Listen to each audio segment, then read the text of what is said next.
আমার বক্তব্য হচ্ছে, আমরা 5 আগস্টে হাসনাত ভাই, সারজিৎ ভাই তাদের পাশে আমরা দাঁড়িয়েছি। আমি ইনকিলাবকে বলবো, এনসিপি পার্টিকে বলবো, আমরা এখানে লক্ষ হাজার কোটি শিক্ষক শিক্ষিকা আছি।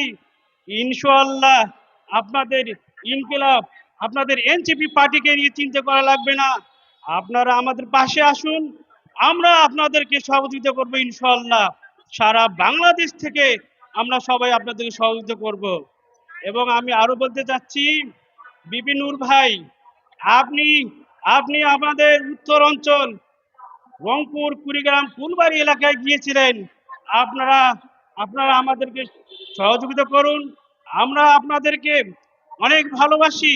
আপনারা আমাদের এই শিক্ষক স্বতন্ত্র ইবতেদায়ী মাদ্রাসা জাতীয়করণ বাস্তবায়নের জন্য আপনারা এগিয়ে আসুন। আমরা 41 বছর থেকে খেয়ে না খেয়ে অনেক কষ্টে আমরা জীবন যাপন করতেছি।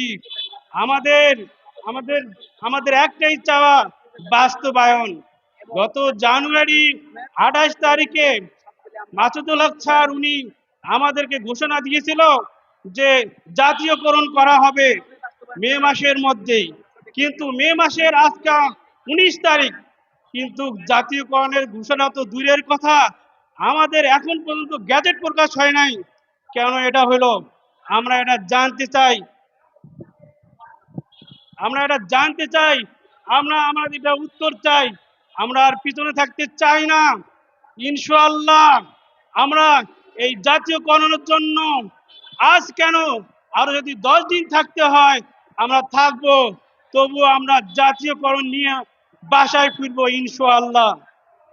আমরা আমরা আমরা আরো জানাতে চাচ্ছি, আমাদের ইসলামী দলগুলো, আমাদের এটা ইসলামী প্রতিষ্ঠান, কেন আপনারা আমাদেরকে হেল্প করতেছেন না? আপনারা কিসের সংস্কার করবেন? আপনারা কিসের সংস্কার করবেন আমি বুঝতে পারছি না।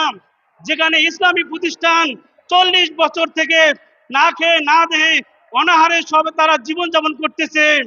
আপনারা যদি সত্যিকারই ইসলামের পতাকা যদি উড়াতে চান, আমাদের ইসলামী এই ধর্ম প্রতিষ্ঠানগুলোকে জাতীয়করণ করুন।